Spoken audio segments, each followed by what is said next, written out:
और धैर्यपूर्वक अभ्यास बढ़ाते रहो, कोई गलती ना हो तो आगे जो चाहत है वो पूरी हो जाएगी। अगर 100% में 10% भी मन काबू में आ गया है तो बहुत बड़ा आपने युद्ध हासिल कर लिया, विजय प्राप्त कर ली। क्योंकि अनंत जन्मों से सदैव मुझे हराता रहा है, आज वो 10% हमारे कब्जे में आ गया है। 10% भजन में लगने लगा ना, बहुत बड़ी बात कर ली। धीरे धीरे परसेंट बढ़ाते चले जाइए। और ये इतना प्यारा मन है कि इसे जो पकड़ा दो पकड़ लेता है। जैसे अभी हमने विषय पकड़ाए संसार के, तो पकड़े ना, गंदे से गंदी बातें पकड़े। अब हम भजन पकड़ाएंगे तो पकड़ रहा है ना। जैसे आपने 10 मिनट भजन शुरू किया, अब उस 10 मिनट में कोई आपसे आकर बात करना चाहे तो आपको बुरा लगेगा कि यार 10 मिनट तो भजन करता हूं, कम से कम चैन से 10 मिनट भजन, मतलब मन 10 मिनट के लिए राजी हो गया। तो हम धीरे धीरे उसको समय से बढ़ाते राजी करते चले जाए। धीरे धीरे अंदर ही अंदर नाम जप कर रहे हैं, बाहर से शरीर से कर्म कर रहे हैं, बहुत बढ़िया भजन हो जाएगा। इसी में रहते हुए आहार में जैसे घर में लहसुन प्याज वगैरह खाते हैं तो फिर नहीं, लहसुन प्याज और तमोगुण की वृत्ति करने वाला, इसमें मंत्राकार वृत्ति तो के कारण अगर घर में नहीं। बोले तो पत्नी है फिर वो कहती है हम भी नहीं खाए क्या तुम्हारे चक्कर में। तो वो अमरवती है क्या? वो अमृत है क्या प्याज लहसुन? यार बिना इसके कितना सुंदर सुंदर भोग बनता है वृंदावन में, सब ठाकुरों को 56 भोग लगते हैं। यार प्याज लहसुन केवल तमोगुण के कारण त्याज्य है। अच्छा, दुर्गंध नहीं आती? आती ना दुर्गंध। मतलब एक आदमी अगर प्याज लहसुन खा के ऐसे बात करे तो सामने से दुर्गंध आती है। कौन सा स्वाद है यार प्याज लहसुन? पता नहीं लोग कैसे प्याज लहसुन को इतना पसंद करते। तमोगुणी चीज है, उसमें कोई लाभ थोड़ी है, कोई लाभ नहीं है। गुरुदेव, आयुर्वेद में लहसुन का बहुत ही देखो, औषधि में संखिया का भी प्रयोग है, खाओगे मर जाओगे। अगर आयुर्वेद शोध करके वैद्य देता है तो वो हमारे लिए औषधि है।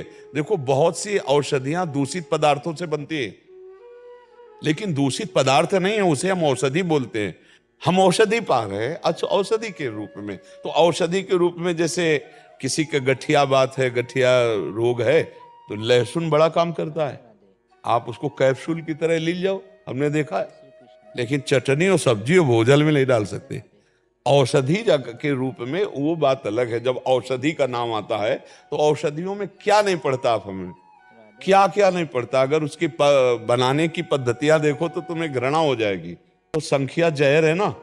हाँ, दमा आदि बीमारियों में आयुर्वेद में शोध करके उसे दिया जाता है। सांप काटे तो जहर का इंजेक्शन लगाया जाता है, नहीं लगाया जाता। तो अब औषधि और ऐसे प्रयोग भी हैं। देखो, विश्व ब्रह्मांड में 3 बातें हैं, सतोगुण, रजोगुण, तमोगुण।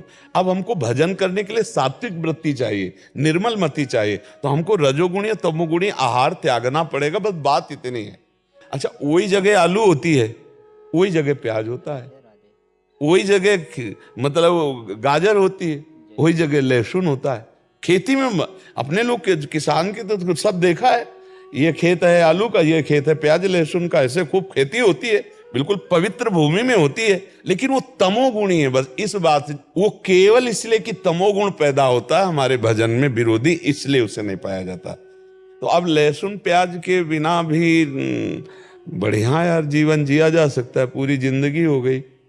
तो अब ये कि जवान को जैसा आप स्वाद दे, तो भाई देखो, स्वाद अगर पकड़ लिया प्याज लहसुन का तो फिर कैसे बनेगा। बहुत से लोग ऐसे हैं जो भ्रम में फंस करके अपने जीवन को नष्ट कर रहे हैं। अरे हम कह रहे पनीर खाओ, प्रोटीन आए, गाय पालो, उसकी सेवा करो, थोड़ा दूध बछड़े को पिलाओ, थोड़े दूध का तुम प्रयोग करो, देखो अपने आप स्वस्थ हो जाओगे। अब सेवा करनी नहीं और ऐसे कह दो कि अंडे से प्रोटीन, कौन प्रोटीन वाला कितनी दिन बलवान बना रहेगा? शरीर तो नाशवान है, अपराध तो बन ही रहा है, जीव तो उसमें है ही है, चैतन्य तो है ही है। अब देखो छोटे छोटे नहीं निकलते चूजा उसके, तो जीव नहीं है उसमें। हाँ, तो क्या मूली में जीव नहीं है? क्या गाजर में जीव नहीं? क्या आलू में जीव नहीं? उखाड़ के फेंक तो सूख जाएगा।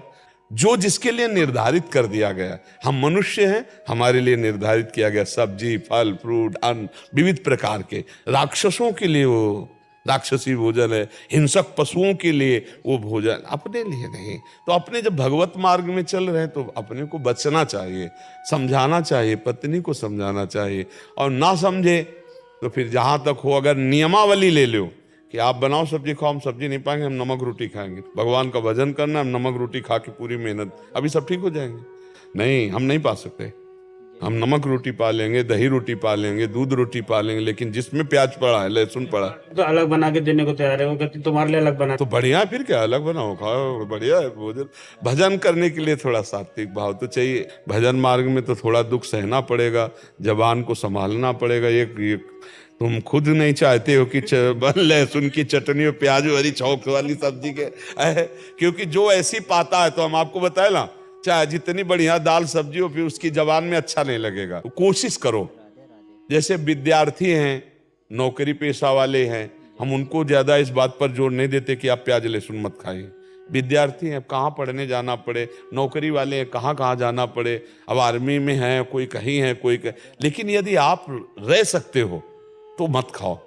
प्याज लहसुन खाना पाप नहीं है, पर दोष है, तमोगुणी है। उस तमोगुणी वस्तु का त्याग करके भजन में बढ़ा जाता है। अब नौजवान जैसे नौकरी पेशा वाले, अब उनको ये शिक्षा दो तो घूमते ही रहेंगे, भोजन ही नहीं मिलेगा। प्रायः हर जगह जहां भी किचन है, वहां ये आजकल सब पड़ता है। लेकिन जिनकी सुविधा है कि वो बिना खाए चल सकता है, तो फिर चला लेना चाहिए।